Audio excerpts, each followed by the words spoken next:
Hey everybody, this is the Plague Wayne here. This is the seventh and final video of the Seven Lords of Decay, and I believe we saved the best for last. So, the seventh great lord, which Lord of Decay, is Golobulus. Now, Golobulus, and as usual, brought my Death Guard documentation. So let's begin about Golobulus. He is the seventh great Decay Lord. He is also has the traditional role of battle captain. And the seventh, we'll read a little bit from the mission statement here from them. The seventh great company is the most diverse company and is designed to take on every mission, situation, or circumstance that may arise. Okay, so what we're saying here is that the seventh is specifically designed to take on anything and everything. Also from it, it says that the composition of seven gives the Death Guard Legion the flexibility to engage in any environment, or method of combat. The seven is completely self-reliant and rarely requires assistance from the other great companies. So the seventh, literally, all the other companies, the first through the sixth company, they can rely on their own to a point. And then after that, they may need the assistance from the other companies. But not seventh. Seventh literally can function, is self-reliant. It can function without any help. Actually, they are the first to go into nearly every situation, every combat, every conflict that occurs. The battle captain Golobulus will be there. So what you're going to see here now is the force org of seventh. Take a quick look. They hold a lot.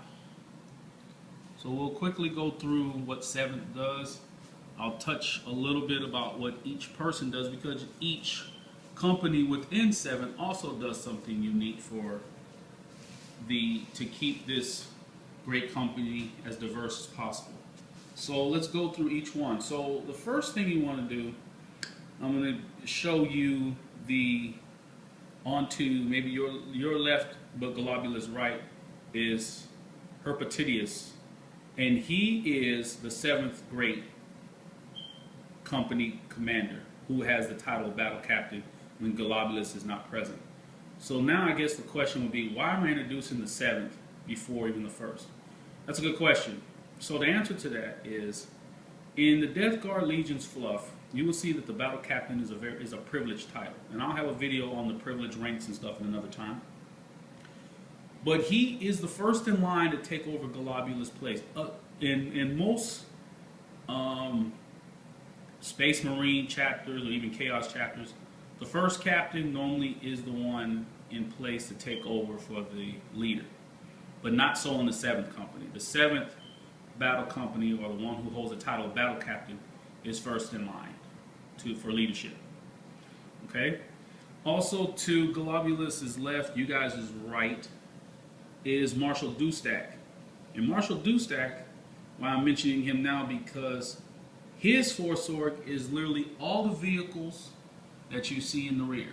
Every machine, vehicle, Helldrakes, anything that he can get that's mobilized, that belongs in his force org. Normally I'll bring him out for Apocalypse games and stuff. And he is the caretaker of nearly all of the siege engines that belong in not only the seventh, but in actual all the Death Guard itself.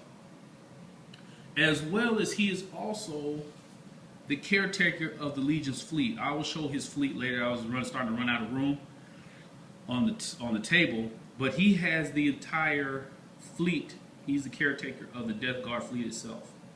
Okay, so there's those two guys. So now we'll start with the traditional way of the first company. So the first company belongs to Thantos. This is not Thantos though. I don't have the model for Thantos yet. So the sergeant will take his place at this moment. So Thantos is in charge of all the veterans. And as I was talking before, I believe in the first video that had to deal with typhus, he is permanently assigned to the seventh company. who was the 7th captain in Typhus's force org, or his force org. But Thantos, I will get that model later. Hopefully, I'll start working on him. The next we have is the second company. This belongs to Festardius. Now, if you look into the Apocalypse books, they will show that there was a Lord Festardius who had a specific force org. It was comprised of units of plague bearers. He had obliterators, so those are my main obliterators. He had a defiler. There's a defiler in the back. And he had 2 havoc squads. I don't have the havoc squads built yet. That'll be coming. As well as he had units of terminators, so he would probably borrow from the first company.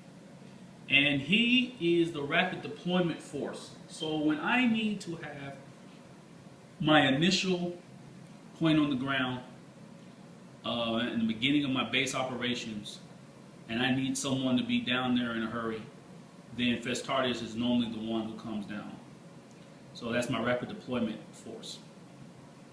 Next, we will have, I'm going to move Golobulus out of the way, he's so big, is Lord Tarantos. Lord Tarantos, he deals with the special, he is my special infiltration and special units force. And he is mostly has the Chosen. So you will see the Chosen in the back.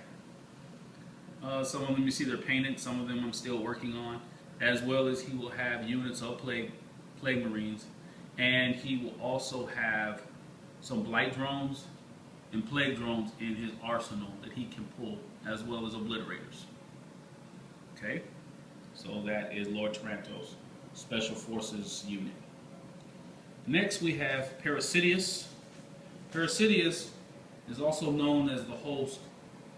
There is a fluff about the host. Was literally, he used to be an Imperial Guards commander, and he was transformed into a demon prince.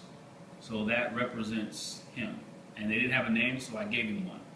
Which means, literally, his name, Parasidius, was translated from Greek, which means the host, so I figured that fit.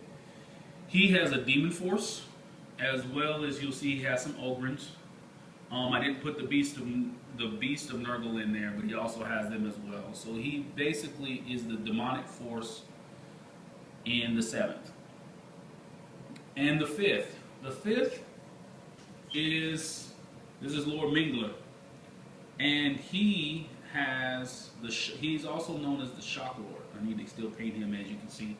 But as you can see in here, in his force org, he has, as his elite choice, he has Berserkers. And there is a fluff about him that I wrote, which I will present maybe in another video. But as you can see, everything in his army is fast. So when I need to get to something immediately, or there's a presence to destroy something as quickly as possible, it doesn't need really to be like held as an objective, or like say how Festardius would. This is to bring totality to that enemy, to just wipe them out. Then I bring in Mingler and his group. The Death Guard doesn't really have a unit like that. So that's the reason why the Khorne Berserkers I felt were ideal for a shock list. And you see he's the only one that has it. But if you recall in the 6th video, I said I didn't show the Berserkers because they're not really part of Death Guard, but I decided to go ahead and show it here. They'd be the exact same unit that would have been in 6. Okay? So there you have it. That is the 7th.